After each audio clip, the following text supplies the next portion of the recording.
Indian overseas कांग्रेसના અધ્યક્ષ સામ પિત્રોડાએ વિરાસત ટેક્સ પછી એક અન્ય વિવાદિત નિવેદન આપ્યું છે।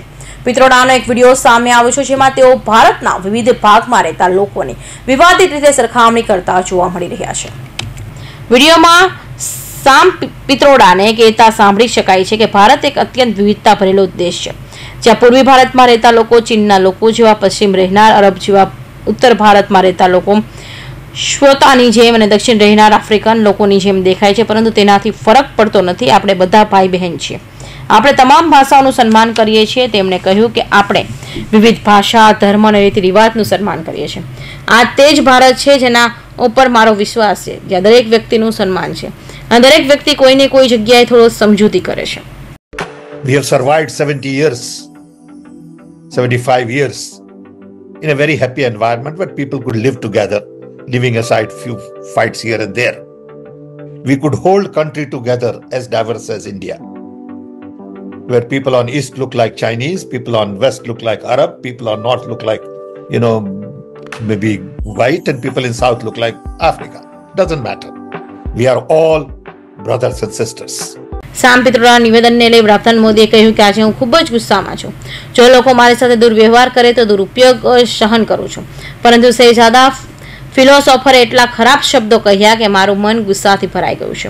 મોદીએ કહ્યું કે શું મારા દેશના લોકો રંગ પરથી તેમની યોગ્યતા નક્કી કરશે? રંગભેદની રમત રમવાનો અધિકાર શહેજાદાએ કોણે આપ્યો છે? બંધારણને માથે લઈને નાચનાર લોકો મારા દેશનું અપમાન કરી રહ્યા છે।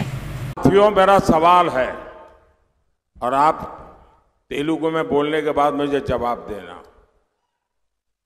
क्या हमारे देश में ये शहजादे, मैं बहुत गुस्से में हूं आज दोस्तों, मुझे कोई गाली दे मुझे गुस्सा नहीं आता है, मैं सहन कर लेता हूं, लेकिन आज शहजादे के फिलोसोफर ने इतनी बड़ी गाली दी है जिसने में गुस्सा भर दिया है। कोई मुझे बताइए, क्या मेरे देश में चमड़ी के रंग के आधार पर लोगों की योग्यता तय होगी? क्या चमड़ी के रंग का खेल शहजादे को किसने इजाजत दी है? संविधान सर पे लेकर के नाचने वाले लोग चमड़ी के रंग के आधार पर मेरे देशवासियों का अपमान कर रहे हैं। మిత్రులారా, ప్రశ్నను తెలుగులో వివరిస్తాను।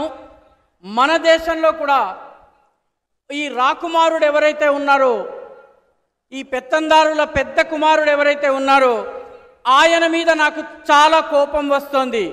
నన్ను తిడితే నాకు కోపం రాదు, కానీ నా దేశంలో ఉన్నటువంటి అనేక మంది ప్రజలను, ఇక్కడ ఉన్నటువంటి వాళ్ళ చర్మం రంగుని పట్టి ఈ దేశపు రాకుమారుడి ఫిలాసఫర్, వారి యొక్క మార్గదర్శకుడు లండన్లో కూర్చుని, అమెరికాలో కూర్చుని తిట్టడము నాకు కోపం తెప్పిస్తోంది।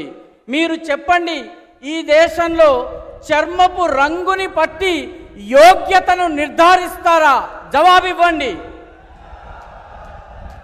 ఈ దేశంలో రాజ్యాంగాన్ని తమ నెత్తిన పెట్టుకుని తిరిగేటటువంటి వాళ్ళు చర్మం ఆధారంగా వ్యక్తుల గొప్ప హెచ్చు తగ్గులని నిర్ధారించడం సబబా? జవాబివ్వండి। शहजादे, आपको जवाब देना पड़ेगा। चमड़ी के रंग के आधार पर मेरे देशवासियों का अपमान मेरा देश सहन नहीं करेगा और मोदी तो कतई नहीं करेगा। કોંગ્રેસના રાષ્ટ્રીય નેતા જયરામ રમેશે આ નિવેદન વખોડતા કહ્યું કે સામ પિત્રોડાના નિવેદને કહ્યું હતું કે ભારતમાં ભારતીયોની વિવિધતાને લઈ જે ઉપમા અપાય છે તે કોંગ્રેસને સ્વીકાર્ય નથી। ભારતીય રાષ્ટ્રીય કોંગ્રેસ સામ પિત્રોડાની આવી ઉપમાથી સંપૂર્ણ રીતે दूर રહે છે। सैम पित्रोडा द्वारा भारत की अनेकताओं को जो उपमाएं दी गई हैं वो बिल्कुल गलत है, दुर्भाग्यपूर्ण है और अस्वीकार्य है, बिल्कुल अस्वीकार्य है। भारतीय राष्ट्रीय कांग्रेस इन उपमाओं से अपने आप को पूर्ण रूप से अलग करती है और इसका खंडन करती है। સામ પિત્રોડાના નિવેદન બાદ ભાજપે તેમના પર જોરદાર પ્રહારો કર્યા. આસામના સીએમ હિમંતા વિશ્વ શર્માએ સામ પિત્રોડાના નિવેદન પર વળતો પ્રહાર કરતા કહ્યું કે હું ઉત્તર પૂર્વનો છું અને હું ભારતીય જેવો દેખાઉં છું. આપણે ભારતીય જુદા જુદા છીએ પણ એક છીએ. હિમંતાએ સેમને દેશ વિશે થોડું સમજવાની સલાહ આપી હતી. કૌશિક પટેલનો રિપોર્ટ, NTV ન્યૂઝ, સુરત.